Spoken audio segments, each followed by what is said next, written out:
Hey guys, I'm finally doing a video that has been so requested, and that's how do you make your porridge that you eat in the morning.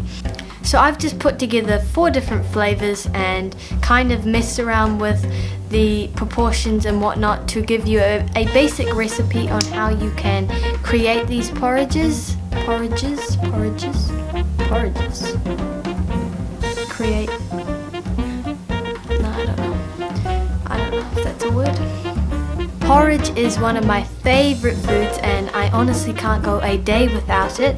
It's also a great thing to start your day off with, having porridge for breakfast. So yeah, I just hope this helps, and sorry I took so long to make it, but let's just get into it.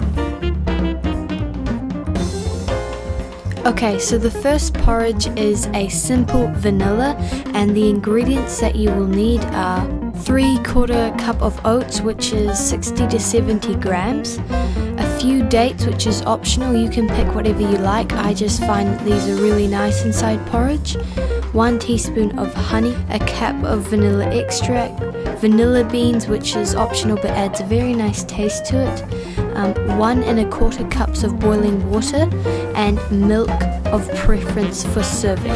So grabbing your pot, you just want to add in your oats and then your water, and remember 1 1/4 cups might just not be enough for you, so you just want to play around with it and see what works, and if you need to add anything, go ahead. I'm then adding a cap of vanilla essence and then a teaspoon of honey. You use whatever sweetener that you have. And then I'm going to just mix all of that together. Now what I like to do is add the lid onto the pot and let it sit for 4 minutes. I find that the hot water absorbs all that mixture and just makes it a lot easier to cook and a lot faster. But as always, if you have a way that you make your porridge and you like it like that, then go ahead and do that. Cooking the porridge is very simple. I just leave it on a medium heat and let those first bubbles rise up, and then stir it continuously for about anywhere between 4 to 7 minutes till it's at a consistency that I like and it's cooked. Because I placed the lid on before and let those oats soak, it does take a lot quicker. And then you just want to take your plate and spoon, add some of your milk, and you are complete. It is very nice to have this when it's hot and when it's just served, so keep that in mind. For this porridge I will be using the vanilla soy milk, and I find that this one tastes really nice, especially with this porridge. Add whatever toppings that you desire, and then it's time to eat. Okay, so the next porridge is chocolate and banana, a very nice combination.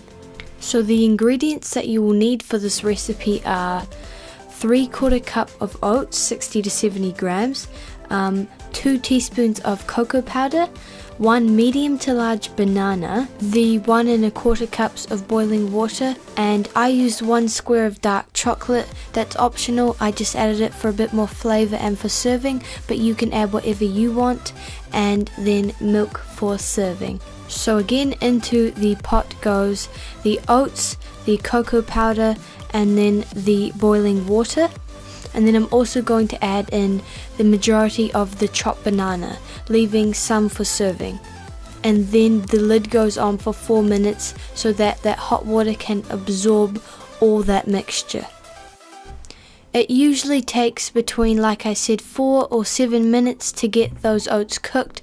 I like to place them on a medium heat first, continuously stirring, but then drop the heat just a little, doing the same thing. Grab your plate and spoon and some toppings. I use banana and a bit of chocolate, and then you are complete. Pour your milk of preference on top, and then it is ready to eat. Banana imparts a natural sweetness, so a tip that I have for this recipe is to use a medium to large banana so that you don't have to substitute with any other sweetener.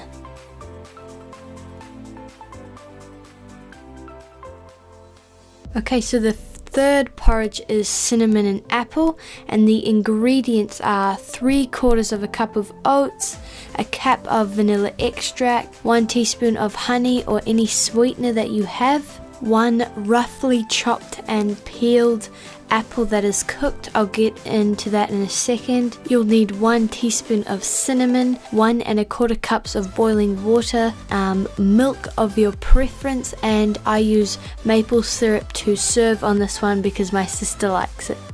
So like usual, into the pot goes the oats, the water, the teaspoon of cinnamon and some sweetener. Mix that around and then place that lid on for 4 minutes. And then I added the cooked apple into it as well and placed it on the stove to cook. So what you want to do with your apple is coarsely chop it up and place it into a pan with a splash of water and lots of cinnamon, and just let it cook slowly for just a couple of minutes until it becomes soft. I found that this one was quite thick, so it did need a couple splashes of milk in there when it was thickening up in the pot. Grab your plate and spoon, sprinkle some cinnamon on top, and then pour your milk on. And the fourth and last porridge is a simple and sweet strawberry, and I really enjoyed this one. It was quite tasty. The ingredients are 3/4 of a cup of oats, which is 60 to 70 grams like I've said, a handful of strawberries, mine for this one were frozen because they're out of season right now, a drop of raspberry extract, certainly optional, but it actually did give a nice taste to this porridge. Honey or any sweetener that you have, honey does taste good for this one. 1 1/4 cups of boiling water, and I added all these into the pot like usual. It didn't film though, so that's okay.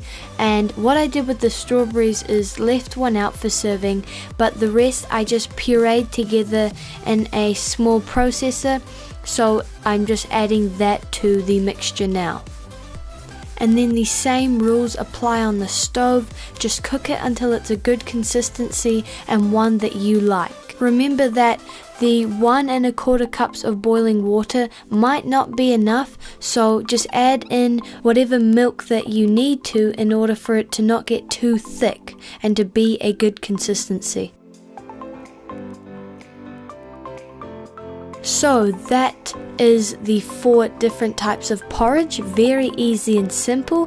And remember, one thing that I love about porridge is that it's so diverse and that you can have and create so many different combination and flavors with countless toppings. You can add granola, yogurt, the list just goes on, so be creative. Now I use water to make my porridge because I find that it actually tastes really nice when you pour milk on top once it's cooked, and milk just scorches too fast in your pot, so I find that this is just much easier. Remember that these measurements are not set in stone and you can customize them to suit your own preferences. I'm very fond of also mixing flavors together, and that usually comes out very nicely too. So again, just have fun with it and be creative. And most of all, thank you so much for watching. God bless.